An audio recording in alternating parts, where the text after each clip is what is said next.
मित्रों नमस्कार। दोपहर मेट्रो डिजिटल टीवी के लिए मैं राजेश सिरोठिया। आज हम सुप्रीम कोर्ट के एक ऐसे फैसले के बारे में आपसे बात करना चाह रहे हैं जो कई मायनों में ऐतिहासिक है। और वो ऐतिहासिक इसलिए कहा जा सकता है क्योंकि सुप्रीम कोर्ट के जस्टिस सूर्यकांत ने असदुद्दीन ओवैसी की पार्टी AIMIM की रजिस्ट्रेशन को रद्द करने की हाई कोर्ट के फैसले रद्द नहीं करने के फैसले को बहाल रखाया है।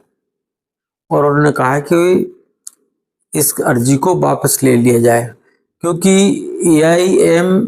AIMIM जो पार्टी है वो भारतीय संविधान के हिसाब से बनी है और पार्टी के संविधान में अल्पसंख्यकों और पिछड़े वर्गों की कल्याण की बात कही गई है जो कि संविधान के किसी भी पैरामीटर के खिलाफ नहीं है।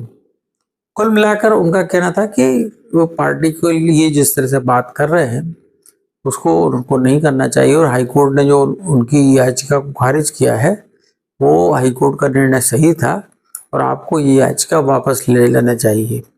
और आपको अगर याचिका दायर करना ही है तो आप व्यापक दायरे में सोचते हुए याचिका लगाएं क्योंकि देश में कई ऐसी पार्टियां हैं जो कि जातियों के आधार पर राजनीति कर रही हैं, वोट मांग रही हैं और राजनीति जाति आधार पर वोट मांगना वो संविधान के उचित नहीं। तो आप उसके व्यापक दायरे को समेटते हुए चीजों को आप नए सिरे से याचिका दायर करेंगे तो उसमें विचार करेंगे।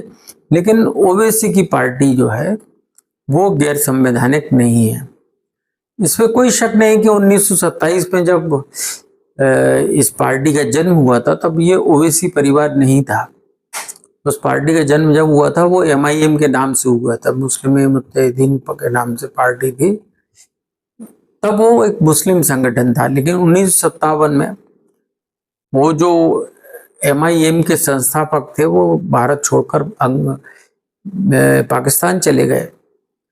तो असदुद्दीन ओवैसी के दादा यानी कि वहीद सिद्दीकी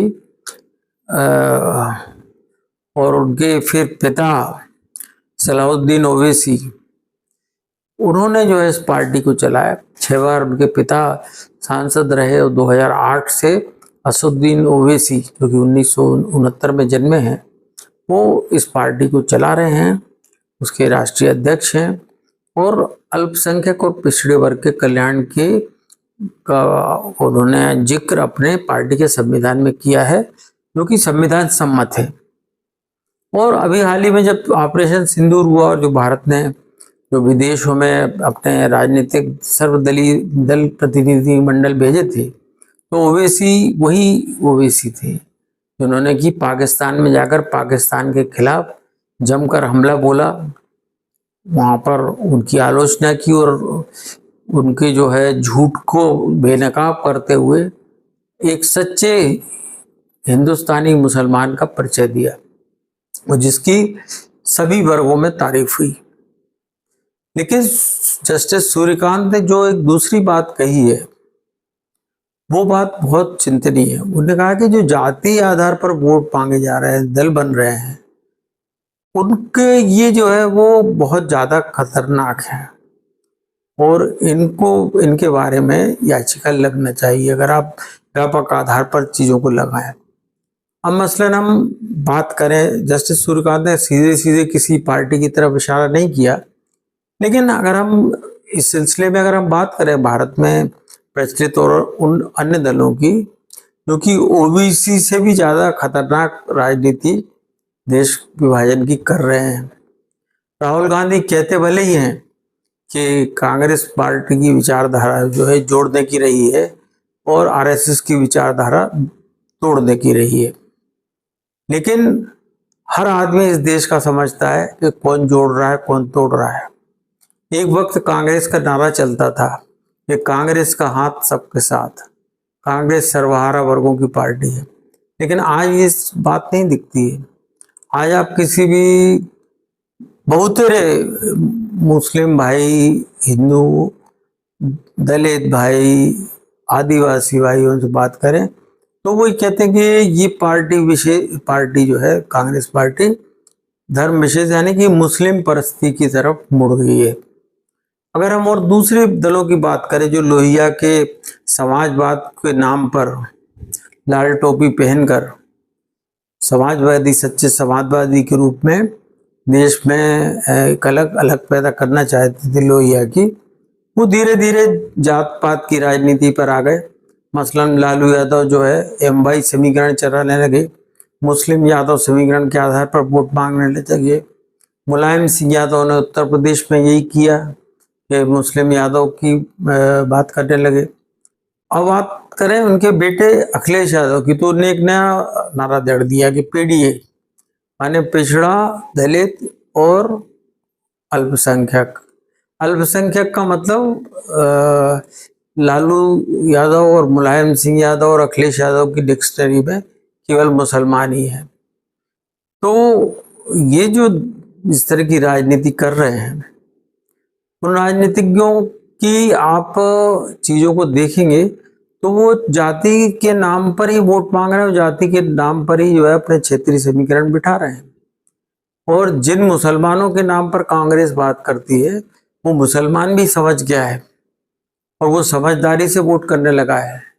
उसको जहां लगता है कि हमें कांग्रेस को वोट देना है तो वहीं कांग्रेस को वोट देता है। उसको उत्तर प्रदेश और बिहार में नहीं लगता है कि कांग्रेस को वोट दिया तो वो नहीं देता है।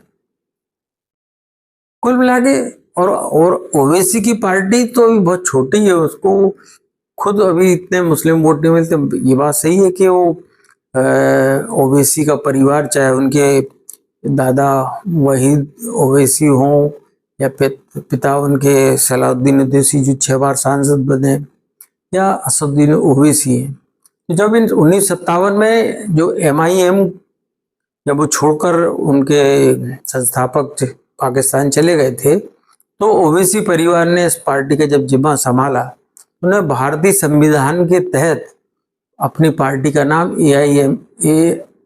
AIMIM रखा और उसमें मुस्लिम के बजाय अल्पसंख्यक और पिछड़े वर्गों की बात की। इसीलिए जस्टिस सूर्यकांत ने उसको अर्जी को खारिज करने के हाई कोर्ट के फैसले को जायज ठहराते हुए उस पार्टी की रजिस्ट्रेशन को, पंजीकरण को रद्द करने से इनकार कर दिया और उल्टा ये कहा कि आप व्यापक चीजों लेके आइए, क्योंकि जातिवाद का जो जहर जिस तरह से घुल रहा है राजनीतिक दलों के जरिए, उन सबों को चीजों को समावेश करते हुए आप याचिका दायर करें। अब हमारे सामने एक सब ताजा उदाहरण है। पहले तो आप देखते हैं कि जब मुस्लिम या कोई और वर्ग हिंदुओं पर अत्याचार करता है तो ये सारे दल, जो विपक्षी दल जो देश को जोड़ने की बात कर रहे हैं, राहुल गांधी से, ये चुप्पी साध जाते हैं। और जब वो किसी मुस्लिम पर अत्याचार होता है तो उनकी वोटों की खातिर उनको तुष्टीकरण करने के नाते आप जो है बात करने लगते हैं और बहुत विवाद खड़े करते हैं। जहाँ तक भारत राष्ट्रीय स्वयंसेवक संघ के दिशा निर्देश या मार्गदर्शन में प्रत्यक्ष परोक्ष रूप से चलने वाली भारतीय जनता पार्टी है और उनके प्रधानमंत्री मोदी जो 10 साल से राज कर रहे हैं, उनने जो 10 साल में जितनी भी वेलफेयर कल्याणकारी योजनाएं चलाई हैं, उज्ज्वला योजना से लेकर लाडली बहना तक, अन्य या मुफ्त अनाज देने वाली कोरोना के समय शुरू की योजना, इस किसी भी योजना में उन्होंने हिंदू मुस्लिम का या किसी धर्म विशेष का भेदभाव नहीं रखा और सबको इसका फायदा दिलाया, चाहे प्रधानमंत्री आवास भी क्यों ना हो। तो जाहिर सी बात है कि संघ जो बात कर रहा है तोड़ने की, तो ये आरोप राहुल गांधी के वही खारिज हो जाते हैं।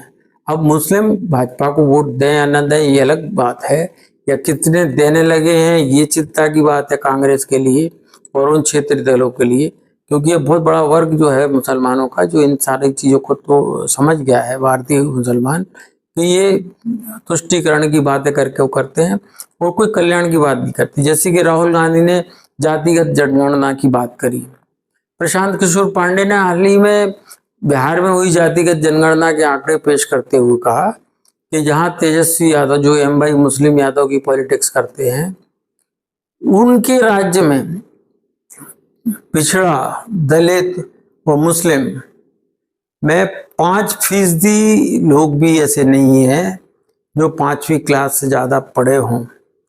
उनके लिए वो ग्लोबल यूनिवर्सिटी का बनाने की सब्जबाग दिखा रहे हैं तेजस्वी यादव। उस पर उन्होंने गहरा कटाक्ष किया प्रशांत किशोर पांडे ने। तो ये सब बातें भी, एक वाकया हुआ सत्यजीत रे का, बांग्लादेश में मकान जला दिया गया। सत्यजीत रे जैसे महान निर्देशक को भारत सरकार ने भारत रत्न की उपाधि दी थी, और उन सत्यजीत रे के मकान को नहीं तोड़ने के लिए जो वहां पर बांग्लादेश में अंतरिम सरकार है मोहम्मद यूनुस की, उसके लिए बांग्लादेश के आर्कियोलॉजिकल विभाग ने भी कहा था कि इसको ना तोड़ा जाए। भारत सरकार ने तो यहाँ तक पेशकश की कि उसको हम अच्छे स्मारक के रूप में, उनके एक संग्रहालय के रूप में उसको हम विकसित करना चाहते हैं, हम अपने धन से उसको विकसित करेंगे। लेकिन भारत सरकार की बात को, भारत सरकार कौन है अभी? नरेंद्र मोदी जिसके प्रधानमंत्री, भाजपा के द्वारा संचालित होने वाली एनडीए की सरकार है, उसने कहा कि हम इसको सजाएंगे, सहेजेंगे, मत तोड़िए, लेकिन तोड़ दिया गया। लेकिन किसी भी विपक्षी दल ने सत्यजीत रे जैसे महान निर्देशक के पक्ष में एक शब्द नहीं बोला, मुंह में दही जम गया उनके, क्योंकि उनको डर था कि अगर वो कहीं ऐसा बोले तो ऐसा ना हो कि मुसलमान हमसे नाराज हो जाएं। अब बांग्लादेश के मुसलमान नाराज हो जाएंगे अगर, तो हिंदुस्तान के मुसलमान और पाकिस्तान के मुसलमान और भारत के मुसलमानों में कोई तो अंतर है? भारत के मुसलमान जो है जिस तरह की बातें करते हैं वो आपने ओबीसी के मामले में देख लिया है। मित्रों, अभी तक बात इतनी ही करता हूँ, और अगले अंक के लिए इंतजार करें। आपकी प्रतिक्रिया का हमें रहेगा इंतजार। नमस्कार।